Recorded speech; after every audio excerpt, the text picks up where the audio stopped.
My name is John Miller. I am 34 years old, and I work as a film editor for a production house in Dallas, Texas.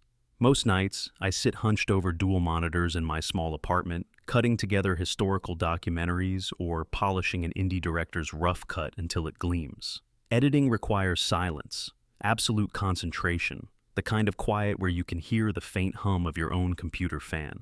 Instead, every evening around 8 o'clock sharp, my walls start to throb like they are made of cheap speakers at a rock concert.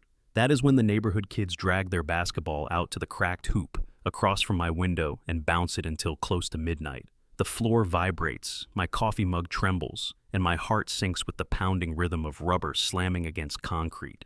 It is not just a game, it is a nightly siege. At first, I told myself it was harmless. After all, kids need to burn energy, and maybe they would wrap up by 9. But as summer lengthened, so did their stamina. 11 o'clock became routine, midnight on weekends. They blasted rap through portable Bluetooth speakers, chanted insults at each other, screamed every time someone made a half-decent shot. I tried noise-canceling headphones, but the low-frequency thuds slipped through like bass drums shaking the marrow of my bones.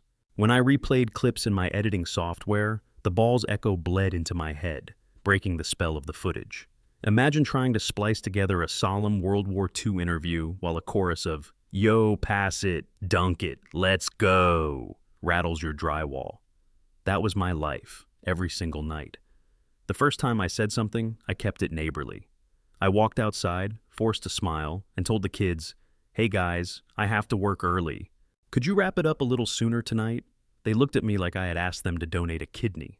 One of them, a tall boy with a shaved head, bounced the ball extra hard just to show me he was not impressed. "We're just playing, man," he said.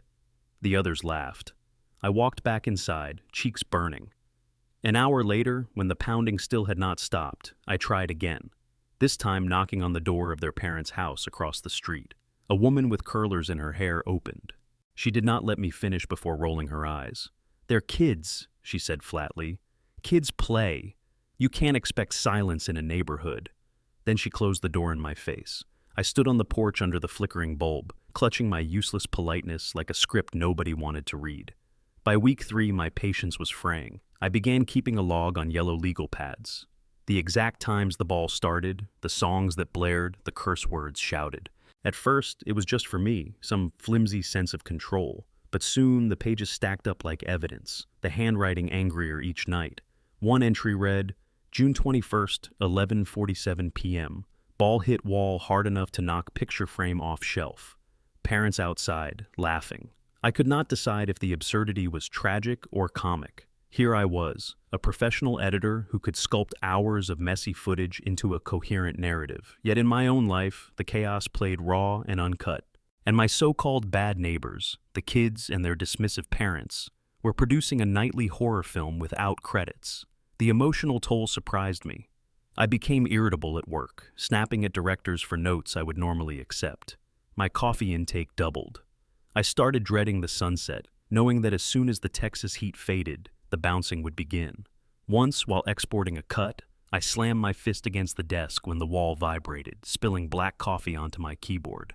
My boss asked if I was okay. I muttered something about allergies. The truth was uglier. I felt like a prisoner of other people's entitlement. I caught myself fantasizing about dramatic solutions, slashing the ball, cutting the hoop down, even filing a civil noise complaint. But then the other part of me, the part raised to be polite and neighborly, reminded me that confrontation in America often spirals. People carry grudges, people call lawyers, sometimes people pull guns. The tension twisted in my gut until even the idea of walking out the door filled me with dread. One night, close to midnight, I tried filming the noise with my phone. The footage was grainy, the audio barely catching the depth of the thuds. When I stepped outside to get closer, the kids saw me. "Old man Miller's at it again," one shouted. They laughed so hard the ball slipped away and rolled into the gutter. I clenched my teeth and retreated. The next morning, I heard the parents' voices in their driveway, mocking me loud enough that I could not mistake it. "Some people just hate kids," the father said. "If he wants quiet, maybe he should move to a retirement home." Their laughter stabbed deeper than the basketball ever had. I realized then that this was not just noise. It was humiliation. They had branded me as the neighborhood grouch, the villain in their family comedy. And once that label sticks in American suburbia, it is hard to scrub off. Still, I kept trying official routes. I emailed the property management company. Their reply came 2 weeks later. We encourage neighborly cooperation. Noise complaints should be resolved between residents. Translation, not our problem. I called the non-emergency police line. The officer on the phone sighed audibly. Sir, it's kids playing basketball. Unless it is after midnight or there is property damage, we can't prioritize that. I hung up with a bitter taste. It felt like every institution designed to mediate community conflict had shrugged. The message was clear: endure it or leave. Neither option sat well with me. The most maddening part was how alone I felt. Other neighbors must have heard the racket. Yet, when I asked one elderly woman next door, she just smiled thinly and said, "Well, I wear earplugs." Another waved me off. I don't want trouble with them. It struck me that silence is its own form of complicity. In America, the idea of minding your business runs so deep that people will accept misery rather than risk being the one who complains. I was caught between the kids' noise and the adults' apathy, suffocating in a canyon of indifference. My only relief came during the rare rainstorms when the court flooded and the bouncing ceased. I would sit by the window, listening to the patter on the glass, tears pricking my eyes from the sheer gift of quiet. Looking back, that first month was the crucible. My emotions swung wildly: anger, despair, dark humor. Some nights I lay in bed imagining the basketball as a living creature tormenting me, a demon whose heartbeat matched the sound of rubber against pavement. Other nights I tried to joke about it in my own head, narrating like I was cutting a mockumentary. Scene 12, take 43, the never-ending dribble. Humor dulled the pain, but never erased it. The truth was that my life had been hijacked by bad neighbors who neither cared nor even acknowledged my suffering, and the longer it went on, the more I sensed that this was not simply a neighborhood nuisance. It was a battle for control over my own existence. Either I would find a way to fight back, or I would dissolve into background noise in my own story. That is where part 1 of this saga leaves me. A man who edits films for a living, but cannot edit the chaos outside his window.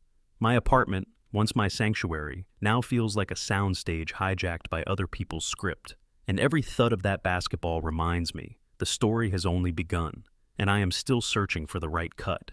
The second month of this ordeal turned my irritation into something darker, a gnawing obsession that clawed at me every evening the way raccoons tear at trash bins in the alleys of Dallas. My neighbors, whom I had once thought of as background characters in the suburban play, revealed themselves to be villains, bad neighbors in the purest American sense, entitled, loud, immune to shame. The kids grew bolder, the parents smugger, and the rhythm of the basketball became the metronome of my slow descent into paranoia. The thing about being a film editor is that you cannot help but structure life like a timeline. Every sound, every scene, every insult, they all become clips waiting to be cut and arranged. I began to see my nights not as random torment, but as reels in a never-ending project called The Siege. The dribbling outside, layer 1. My heart pounding against insomnia, layer 2. The mocking laughter of their parents when I tried to complain, that was the score. And in my mind I whispered the project name, Bad Neighbors. By now the harassment had become theatrical. One evening I opened my blinds slightly, hoping maybe the sight of me working might guilt them into lowering the volume. Instead, the tallest kid pointed at my window and shouted, "There he is, the movie man!" The others howled with laughter and started chanting, "Movie man! Movie man! Can't cut this scene!" They bounced the ball in unison, like a tribal drum circle mocking a lone captive. Their father sat on the porch with a beer in hand, grinning as if this was the kind of family bonding that would one day make it into a Hallmark commercial. Only in America, I thought, could cruelty dress itself in the clothes of wholesome suburbia. Inside, my emotions roiled like badly mixed audio. I swung from fury to absurd amusement. One night, I sat at my desk with noise-canceling headphones, editing footage of a solemn historical reenactment. On screen, actors dressed as soldiers marched across Gettysburg. In my headphones, silence. But through the floor, the relentless boom boom boom of basketballs leaked into my buns. I hit pause and whispered aloud, "Even the dead cannot rest because of these bad neighbors." Then I laughed manically, startling myself. The line sounded like something from a conspiracy podcast. And once that thought entered my head, I began to imagine the situation as part of a grander plot. What if the basketball was not just a ball, but a frequency weapon, deliberately designed to break me? Maybe the parents were not just careless, but agents in some suburban psyops experiment, testing how long a civilian could endure sonic torture before collapsing. I pictured men in suits watching from tinted SUVs, jotting notes. Subject Miller, resilience decreasing. Recommend increasing volume by 15%. At first I knew this was ridiculous, but the longer it went on, the more plausible it felt. In America, we already live under constant surveillance. Security cameras, doorbell cameras, credit card tracking. Was it really such a stretch to believe the noise outside my window was orchestrated? The paranoia fed me energy bizarrely enough. If I was a test subject, then I would flip the experiment on its head. That is when I started exploring legal angles, not just the usual call the cops routine, but the deeper trenches of American bureaucracy. I spent hours at night scrolling through municipal codes, federal noise ordinances, obscure homeowner association bylaws. I called City Hall under the pretense of a student doing research on urban noise. The clerk on the line sounded bored until I asked if repeated nighttime basketball could be considered a nuisance with measurable property devaluation impact. Suddenly she perked up and gave me the number of a code enforcement officer. That call planted a seed. This was not just about noise, it was about money. In the United States, once you prove someone's behavior lowers property value, entire legal systems awaken like hounds sniffing blood. Meanwhile, my health was tanking. My eyes burned from sleeplessness, my skin prickled with irritation, and I flinched at every sudden sound. Editing deadlines loomed, and I began turning in work late, something I had never done in my career. My boss called me into his office. "John," he said, "you are one of the best editors I have, but you look like you are falling apart." I wanted to scream because of bad neighbors, because of bouncing, because of basketball. Instead, I muttered about stress. He suggested I take a short leave. I left his office in silence, thinking, they are not just wrecking my nights, they are wrecking my livelihood. That night, around 11:30, I sat on my couch staring at the wall that shook with every bounce. I imagined future scenarios. What if I sold my place? But who would buy it once they realized they were moving next to a family who thought midnight basketball was a birthright? What if I moved? Why should I abandon my home, my investment, my carefully chosen space, just because others refuse to act civilized? No. In America, leaving is losing. Winning means using the system, mastering the labyrinth of insurance claims, zoning boards, and federal statutes. Winning means turning their entitlement into debt, into penalties, into consequences. I started researching how noise complaints tie into homeowners' insurance. To my astonishment, there were cases where chronic nuisance led to increased premiums for property owners. If I could file enough official documentation, recordings, logs, medical notes about stress, insurance companies might decide the real financial threat was not me, but them. I pictured the parents sitting at their kitchen table, opening a letter. Due to multiple verified complaints, your premium has increased by 40%. Their smug smiles wiped away, their pockets drained, their bad neighbor behavior suddenly costing them real dollars. Fueled by this vision, I began recording everything like a man possessed. I bought a semi-professional microphone, the kind we use in the studio, and pointed it out my window. The thuds came through crystal clear. I filmed from multiple angles, even setting up a small camera on my balcony. My apartment turned into a command center of evidence.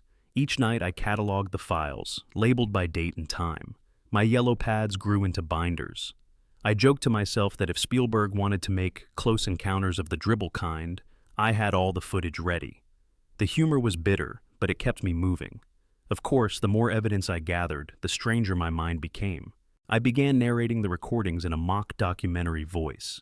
Here we see the North American bad neighbor in its natural habitat, oblivious to the suffering it causes, convinced its offspring are the center of the universe. Sometimes I laughed so hard I scared myself. Was I losing it, or was I finally seeing the absurd truth of suburban life in this country? That behind every white picket fence lurks chaos? That civility is a mask stretched thin over selfishness? The thought both terrified and liberated me. The tipping point came when the ball slammed so hard against the pavement that a crack appeared in my living room drywall. I stared at the jagged line like it was a wound. That was the night I swore, this is no longer about patience or politeness. This is war, but not the kind fought with fists or shouting. This would be war fought with statutes, claims, financial pressure, and a kind of narrative revenge only a film editor could design. And so, at the end of that second month, I began to draft my plan. Not a simple complaint, not a plea for quiet, but a multi-pronged attack rooted in America's truest religion, paperwork. Because if there is one thing louder than a basketball, it is the weight of official letters stamped with seals, carrying threats of fines and lawsuits. My bad neighbors had turned my life into noise. I would turn theirs into silence, delivered through the very machinery they thought shielded them. The story was no longer about who could shout louder. It was about who understood the script of America better, and I was done playing the victim. The third month became less about suffering and more about strategy. If part one of this saga was torment and part two was obsession, then part three was the blueprint for retaliation. I had lived under the tyranny of basketballs and laughter long enough. Now, I would draft my own screenplay, a revenge epic staged not on the cracked asphalt court outside my window, but in the invisible corridors of American bureaucracy, those halls lined with federal statutes and insurance clauses where the real battles of this country are fought. I began with noise ordinances, flipping through city codes as if they were holy scripture. In Dallas, Section 3118 covered disturbing the peace by excessive, unnecessary, or unusually loud noise. I highlighted every phrase that could apply to my tormentors. Excessive was subjective. Unnecessary was a slam dunk. Basketball at 11:30 on a Tuesday? Unnecessary. But I knew better than to rely on vague language. I wanted a hammer, not a feather. That was when I stumbled onto the Environmental Protection Agency's guidelines on noise pollution, an obscure document from the 1970s that still lingered on federal websites like forgotten relics. There it was in black and white. Chronic exposure to noise above 55 decibels may constitute a threat to health and welfare. I nearly laughed. With my new microphone, I had measured the dribbling at 68 decibels. By federal definition, I was living in a war zone. Of course, I could not simply shout federal law at my neighbors. In America, power lies not in truth, but in documentation. So I began layering my evidence. Audio files, video clips, decibel readings, doctor's notes about stress and insomnia. I even persuaded my physician to write that the noise aggravated my migraines, which was true enough.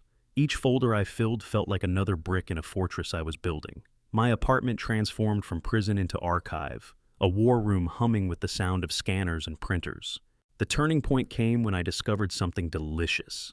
Repeated verified noise complaints could trigger code enforcement to fine property owners daily, and if unpaid, those fines could be attached as liens against their home. In America, debt is the great equalizer, and a lien is a slow noose. I imagine my neighbors trying to refinance their mortgage only to learn that their midnight basketball games had shackled them financially. The irony was exquisite. The same ball they bounced for fun would bounce them straight into financial quicksand. But I did not stop there. I reached out to my friend Eric, a journalist at a local station, the same guy who had once asked me to polish a segment about zoning disputes. I showed him my recordings, half as a joke. He leaned back in his chair, eyes widening. "John, this is more than noise. This is a case study in suburban negligence. Parents encouraging behavior that literally damages property values. Viewers eat this up." I told him I was not interested in a sob story. What I wanted was leverage. He grinned and said, "Leverage is what the media does best." Still, I knew publicity was only one front. The deeper war was in finance. I learned that if I filed enough official noise complaints, insurance companies would take notice. Insurers despise risk, and a property marked as a chronic nuisance could see premiums skyrocket. I drafted letters not only to code enforcement, but to the Texas Department of Insurance, framing myself not as a cranky neighbor, but as a citizen concerned about systemic risk in residential underwriting. The language was bureaucratic poetry, carefully chosen to make some mid-level official sweat. In America, the right phrasing can turn annoyance into liability faster than a gavel hits wood. And then there was the tax angle. I discovered that damages from environmental nuisance could sometimes be deducted if documented as business loss. I wrote mock notes to myself. Claim: basketball-induced vibration caused lost productivity in editing projects. Estimated loss: $8,000. Even if the IRS never approved it, the absurdity fueled me. Imagine explaining to an auditor that the thud of a ball cost me revenue. Yet, in a twisted way, it was true. I missed deadlines, lost contracts, my income dropped. The ball was no longer just noise, it was theft. At night, I rehearsed speeches in the mirror. Sometimes I delivered them as if addressing a city council. Ladies and gentlemen, this is not about children at play. This is about a pattern of disregard for community standards, a pattern that undermines our collective investment in property, in health, in peace. Other times I imagine myself testifying before Congress, my footage projected on giant screens. Senators leaned forward, aghast. One whispered, "How could we allow this to happen?" Of course, I knew reality would be smaller, drier, forms and hearings, maybe a board officer jotting notes. But inside me, the line between real and theatrical blurred. Editing does that to a man. By late July, I was running on adrenaline, half sleep, and gallons of coffee. I had even designed a mock trailer in my editing software, complete with dramatic music. In a world where silence is stolen, one man fights back against the bad neighbors. I laughed so hard watching it that I nearly fell off my chair. Yet beneath the satire was resolve. This was my battle, and humor was armor. The kids, meanwhile, had no idea. They dribbled on, oblivious, their parents still sipping beers on the porch. Sometimes I wondered if they suspected my plotting. I caught the father once, squinting at me from across the street as I adjusted my microphone. Did he sense the paper storm I was preparing to unleash? If he did, he gave no sign. That was the beauty of my plan. Unlike shouting matches or fistfights, my retaliation would be invisible until the hammer fell. One day they would check their mailbox and find letters stamped with government seals. One day they would open bills thicker than magazines. And then they would realize the true cost of being bad neighbors. The paranoia had not left me, it had evolved. Some nights, I imagined shadowy agencies rooting for me, as if my case was part of a broader operation to test suburban resilience. Maybe somewhere in Washington, a man in a suit watched my footage and said, "Finally, a civilian who understands the system." It was ludicrous, of course, but the thought comforted me. If life was a conspiracy, then at least I had a role, the whistleblower who refused to be silenced by basketballs. My friends noticed the change. When I met Eric for drinks, he said, "You look wired, man, like you are running for office." I laughed. "Office of retaliation," I said. He did not laugh back. Maybe he thought I was losing it. Maybe I was. But in America, obsession often looks like patriotism. And I was nothing if not devoted to the cause of peace and quiet. By the end of the third month, my files were stacked chest high, my printer groaning from overuse. I had binders labeled audio evidence, medical notes, insurance correspondence. My apartment looked less like a home and more like a law office mid-trial. I stood in the middle one night, staring at the towers of paper and thought, this is my arsenal. My neighbors have balls, I have bureaucracy. And in this country, bureaucracy always wins in the end. The war had shifted. I was no longer reacting. I was preparing to strike. The question was not if, but when. And when it happened, the bounce of basketballs would be replaced by the rustle of official letters, the creak of financial strain, the silence of fear. For the first time in months, I smiled as I lay in bed. The thuds outside were still there, but now they sounded less like torment and more like the drum roll of an opening act. The real show was about to begin.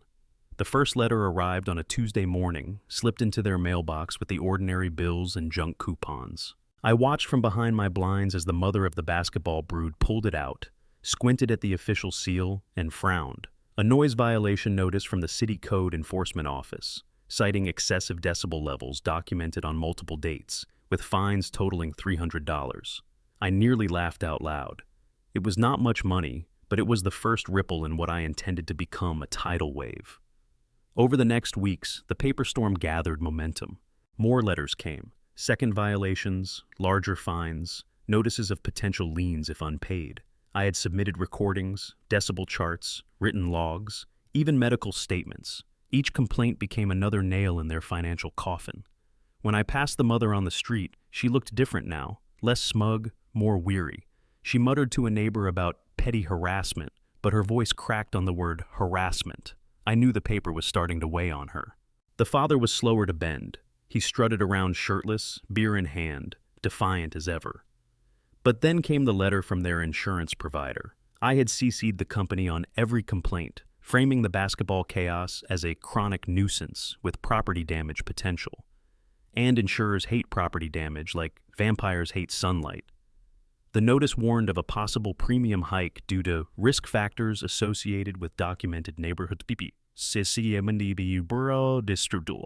I imagined him reading it, his grin fading as the numbers on the page threatened to bleed his wallet dry. And then, as if the system had conspired on my behalf, a letter from the county tax office arrived. I had filed a claim citing environmental nuisance as a cause of lost productivity in my editing business. I did not expect them to believe me, but some clerk somewhere checked a box, and suddenly an investigation into potential property devaluation was opened. The father stormed across my lawn one night, veins bulging in his neck. "You think you can ruin us with paperwork?" he shouted. I stayed calm, sipping coffee on my porch. "Not ruin," I said evenly, "just balance." He spat on my grass and stomped back, but the way his hands shook told me he had glimpsed the truth. In America, the ball always bounces to whoever controls the paperwork. Meanwhile, the kids kept dribbling, but even their game had changed. No more laughter, no more chanting "movie man." Their bounces were frantic, almost nervous, like they sensed the court was cursed. Some nights I imagined the asphalt itself rebelling, cracks widening under their feet, like the ground refused to host their racket anymore. Was it real? Was it my sleep-deprived brain conjuring images? At that point, reality and imagination danced together like poorly synced audio tracks. I began narrating the whole saga in my head like a mockumentary. "Here we observe the decline of the bad neighbors," I whispered while editing one night. "First they scoffed at civility, then came the paper flood, and now they sink beneath premiums, penalties, and liens, their arrogance drowned by bureaucracy." Sometimes I added conspiracy twists, imagining secret government agencies applauding my efforts. Perhaps this was all part of a suburban experiment to test how long it took for a civilian to weaponize paperwork. If so, I had become their star subject, a man who turned a basketball game into a federal case study. The financial noose tightened. I overheard them arguing on the porch, the mother accusing the father of ignoring the fines, the father blaming her for not stopping the kids earlier. Their voices, once filled with mockery, now dripped with desperation. One night, their oldest son slammed the ball too hard, and it rolled into my yard. He froze, eyes wide, as if retrieving it might trigger another avalanche of fines. I picked it up, held it a moment, then tossed it back gently. He muttered, "Thanks," without meeting my eyes. That single word was worth more than 1,000 apologies. It was the sound of surrender. But the system was not done. A week later, a certified letter arrived, mandatory court appearance for unresolved violations. I watched as the father tore it open on the porch. His face reddened, his jaw clenched, and for the first time I saw fear break through the bluster. It was almost biblical, the proud man humbled by forces he could neither see nor punch. He glanced toward my window, eyes narrowing, and for a moment I swore I heard him whisper, "Devil." I smiled in the dark. If the devil wore glasses and filed forms in triplicate, maybe I was. Yet even as victory loomed, a strange melancholy crept in. Was this what I wanted? Silence purchased with debt and humiliation? Some nights I longed for the simplicity of just asking and being heard. But those neighbors had chosen arrogance, and in America, arrogance is punished not by fists but by fees. I reminded myself, this was justice, not cruelty. Still, a part of me wondered if I had become as absurd as the situation itself. A man who fought basketballs with bureaucracy, who turned bad neighbors into villains in a financial thriller. The court hearing came on a sweltering August morning. I wore a plain suit, carrying binders of evidence.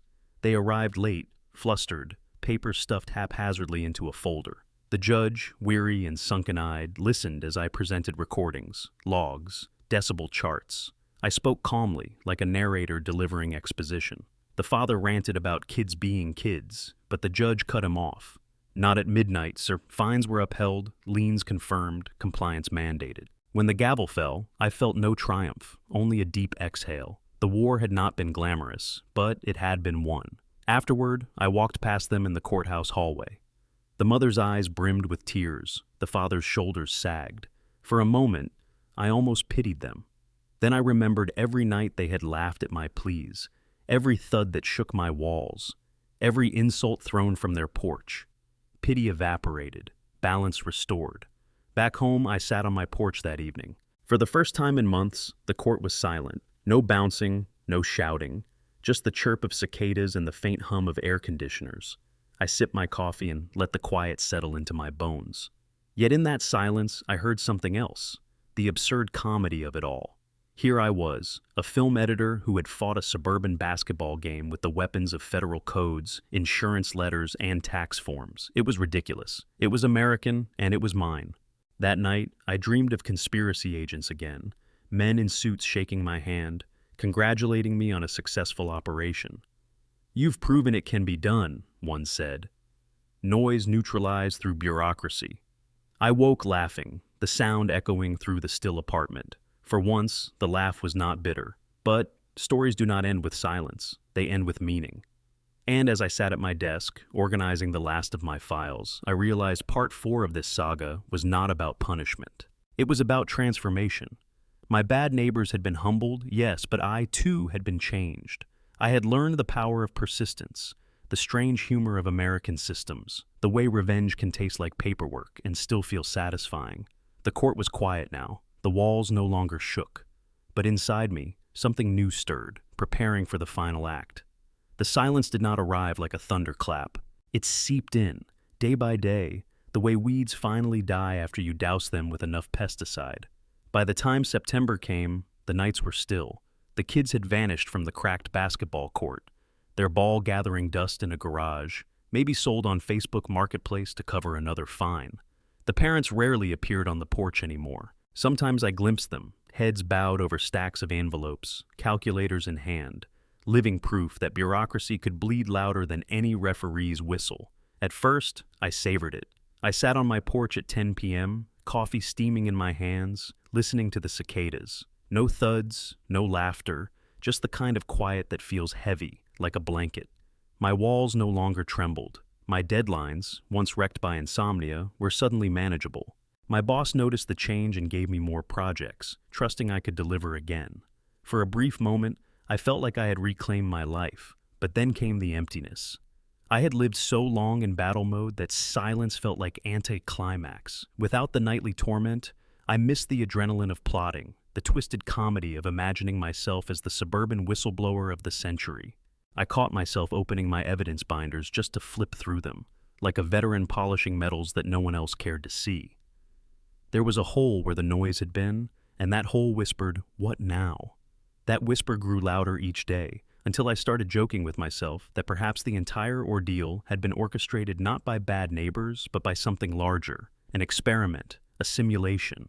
What if my block in Dallas was actually a controlled environment, and I was a subject in a federal program to test how long an average man could endure sonic torture before weaponizing paperwork? The idea sounded insane, but it explained everything.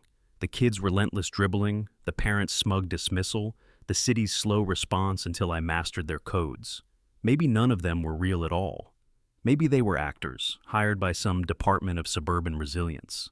I laughed at the absurdity, but then again, America is a country where corporations own our data, cameras watch every porch, and entire neighborhoods are built as if they were movie sets. Was it so crazy to believe I was part of a social experiment? In my weaker moments, I half expected a black SUV to pull up, men in suits to step out, and one to say, "Congratulations, Mr. Miller, you passed." The fantasy turned darker. I imagined that by silencing the neighbors, I had disrupted some equilibrium.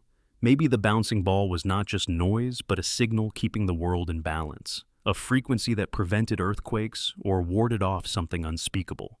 Now that I had stopped it, perhaps the ground would open, or the sky would tear. I laughed again, alone in my apartment, because what else can a man do when silence itself starts sounding suspicious?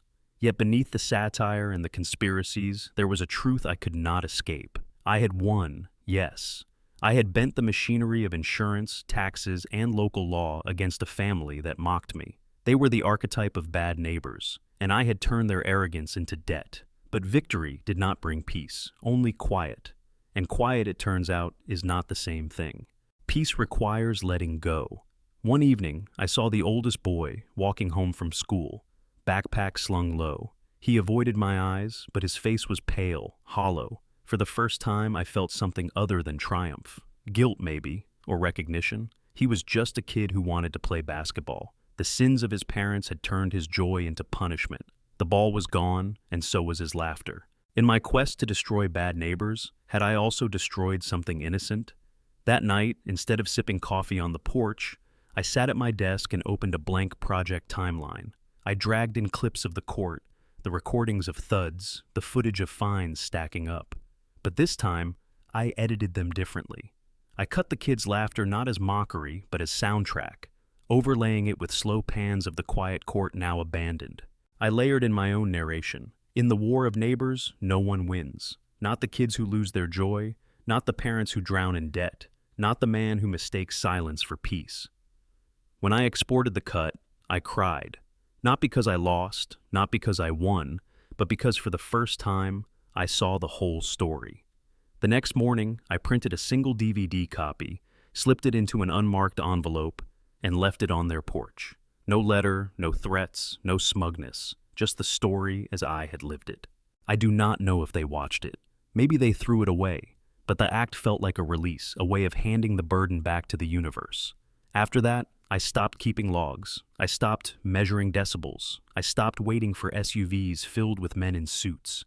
I began editing again, not evidence, but films, the kind of work that reminded me why I loved silence in the first place. The quiet became my collaborator, not my obsession.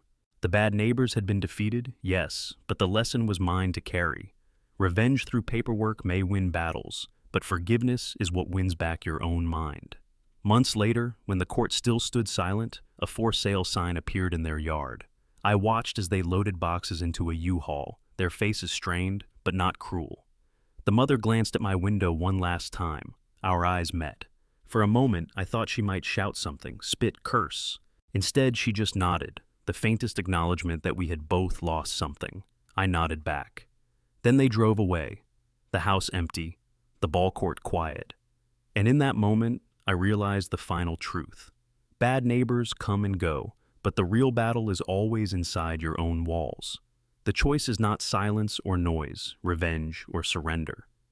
The choice is whether you let the thud of a basketball define your life, or whether you learn to edit the chaos into a story worth telling. So here I am, John Miller, editor by trade, survivor of suburban warfare by circumstance. I do not hear basketballs anymore. What I hear is my own laughter, sometimes bitter, sometimes light, echoing through rooms that finally feel like mine again. And if someday new neighbors move in with new noise, I know now what to do.